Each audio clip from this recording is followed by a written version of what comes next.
અંકલેશ્વરમાં ટ્રાફિક સમસ્યા અને નવા રોડ તોડવાના મુદ્દે પૂર્વ પ્રમુખ અને વર્તમાન પ્રમુખ વચ્ચે સોશિયલ મીડિયા પર કોમેન્ટ વોર જોવા મળી રહી છે. નવી નગરી પાસે 2 વર્ષ પૂર્વે બનેલા રોડ તોડી જીયુડીસી દ્વારા ડ્રેનેજ લાઇન નાખવાની શરૂઆત કરી હતી.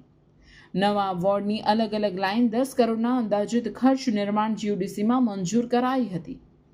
વર્તમાન સમય ટ્રાફિક સમસ્યાને ધ્યાને લઈ કામ હજુ મોડું શરૂ કરવાનું હતું તેવો સૂર પૂર્વ પ્રમુખ સોશિયલ મીડિયા પર કોમેન્ટ વોર છેડી હતી. અગાઉ મંજૂર થઈ હતી અને ધારાસભ્ય દ્વારા ખાતમુહૂર્ત પણ કરાયું હતું. ચોમાસાને લઈ અટક્યું હતું તેવો સૂર પ્રમુખ લલિતાબેન પુરોહિતે વ્યક્ત કર્યો હતો. અંકલેશ્વર નગરપાલિકા વિસ્તારમાં 9 વોર્ડમાં જીયુડીસી દ્વારા અંદાજે 10 કરોડના ખર્ચે 35 વર્ષ જૂની ડ્રેનેજ લાઇનના સ્થાને નવી લાઇન નાખવાની કામગીરી કરી રહી છે. વોર્ડ નંબર 2માં કામ પૂર્ણ થતાં હવે વોર્ડ નંબર 4, 5ને પીઠાફળિયાથી નવી નગરી થઈ ચૌટા નાકા પમ્પિંગ સ્ટેશન તેમજ ડીજીવીસીએલ કચેરી સુધીની લાઇનનું નવીનીકરણ શરૂ કરાયું છે.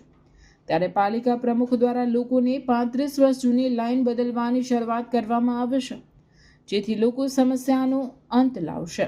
તેનું સ્થળ નિરીક્ષણ એન્જિનિયરિંગ સાથે રાખી કરવામાં આવ્યું હતું. થોડી જ વારમાં તેમના સોશિયલ મીડિયા પર ફોટો સાથેની પોસ્ટ પર પૂર્વ પ્રમુખ સંદીપભાઈ પટેલે કોમેન્ટ કરી હતી કે પ્રમુખ, આ રોડ શેનો મંજૂર થયો છે? ડામરનો કે આરસીસીનો?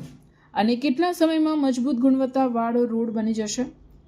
તેવી કોમેન્ટ કરી હતી, જેના જવાબમાં મજબૂત અને ટકાઉ રોડ બનશે તેવી કોમેન્ટ આવી હતી. સત્તા પક્ષના પ્રમુખ અને પૂર્વ પ્રમુખ વચ્ચે સોશિયલ મીડિયા પર કોમેન્ટ વોર જોવા મળી હતી, જે ભારે ચર્ચાનો વિષય બન્યો છે.